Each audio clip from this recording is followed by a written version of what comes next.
Hold up. What you about to say now? What you about to say? What you about to say?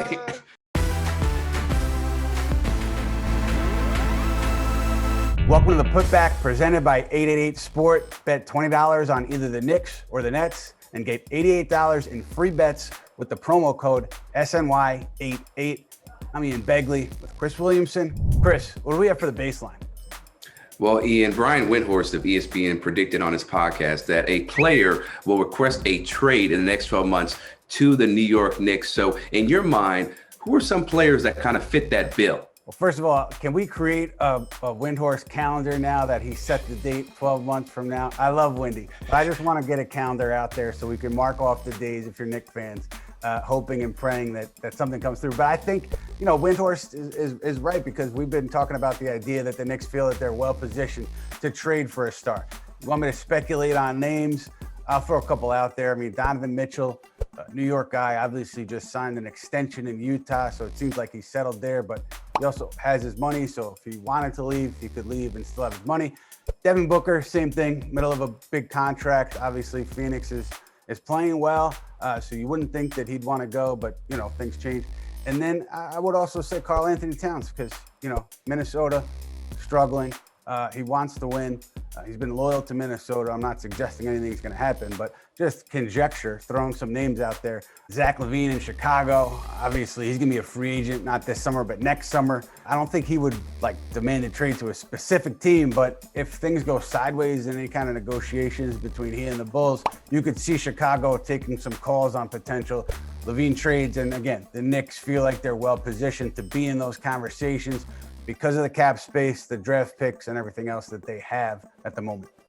This week's guest is Tina Cervasio, lead sports anchor at Fox 5 New York, also a reporter on CBS Sports Network, and she is a former Knicks sideline reporter. He really seems so focused. I love his post-game interviews a lot of the times with Rebecca, because he also, not that he deflects, but he puts the thanks and really recognizes his teammates or different situations or plays or sets that Tom Thibodeau puts him in. So he doesn't just say, oh, well, that's because I, practiced that. But then every so often we see the smile and the laugh, and it almost seems like it's relief.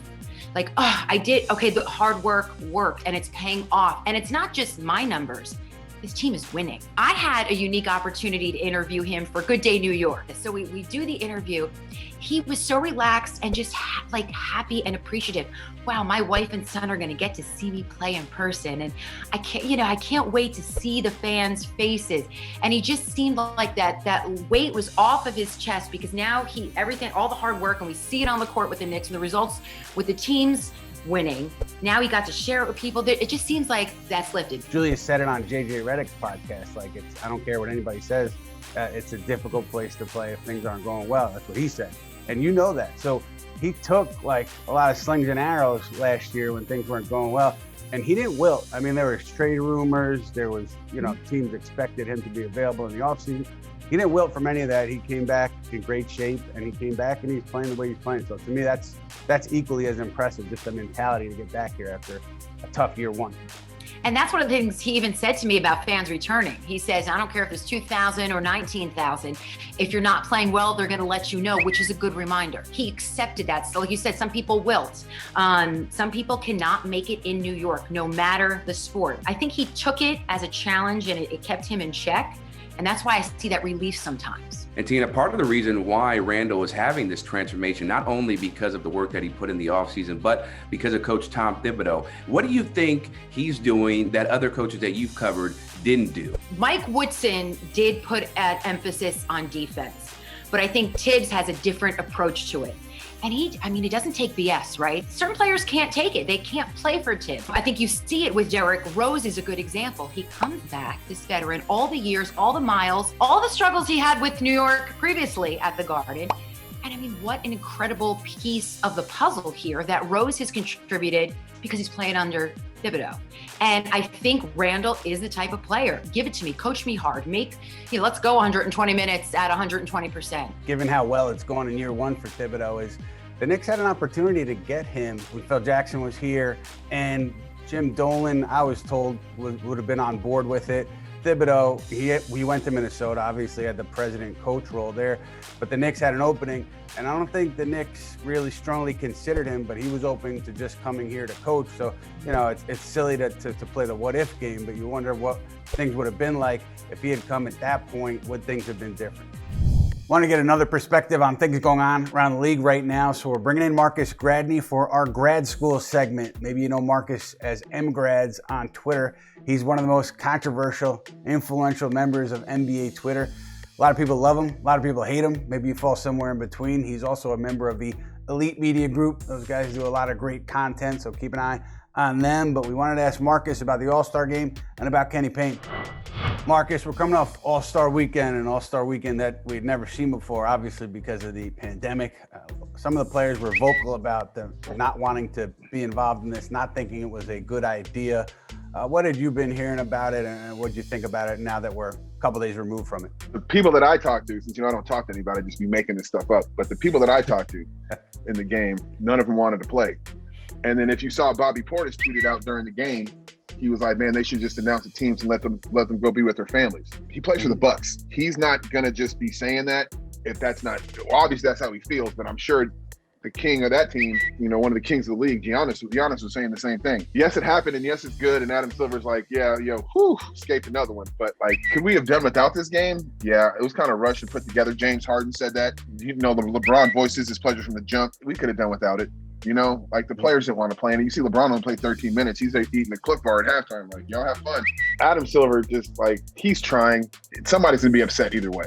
If he didn't have the game, the owners would have been upset because, we just left $350 million on the table. Or Turner would be upset. Yeah, so, so it's just, so somebody's going to be upset. And usually it's the players are over it. They're getting paid. The players are always the ones who have to get over it. And it's when you're a pro player, people get upset with that. It's you guys are really out here arguing and taking billionaire sides. It happened. It's over. Let's just move on with it. It shouldn't have been happened. It shouldn't have happened. They should have given those guys a break. They needed the rest. I didn't see if Devin Booker got hurt, but hey, I get a full week on the beach with Kendall Jenner instead of going to Atlanta for 30 hours. Hey, I will holler at y'all, man. Y'all have fun.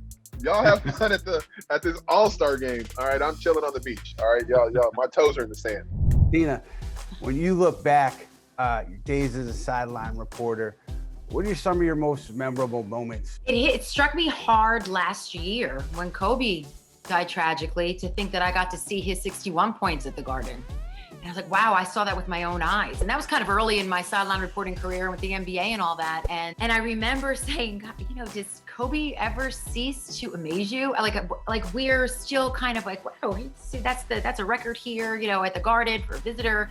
And he said, he just takes your breath away. And it just that's such a simple response. It struck me, you see his career, you see his final game, you see him in other games, he won another championship, but then it that moment when he had that game at the Garden, it really hit me that I was able to see that with my own eyes. Then you see Carmelo 62, and to see him during that game be in a zone that I didn't see before, I knew something was up. I'll never forget that whole game. Carmelo's in a mood, he's not smiling, but oh my God, that's how many points he has. Did he score again? Did he just score 8 straight?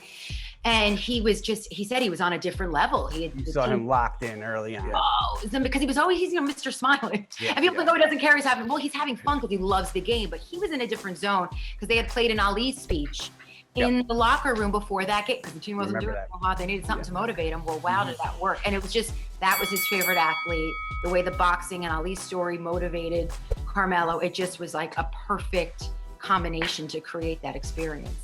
Kenny Payne. He has obviously great relationships with so many different players, but he's an assistant coach. I think the casual fan would say, how much, sway would an assistant coach have over, a player's decision, whether a player asks for a trade or comes over in free agency?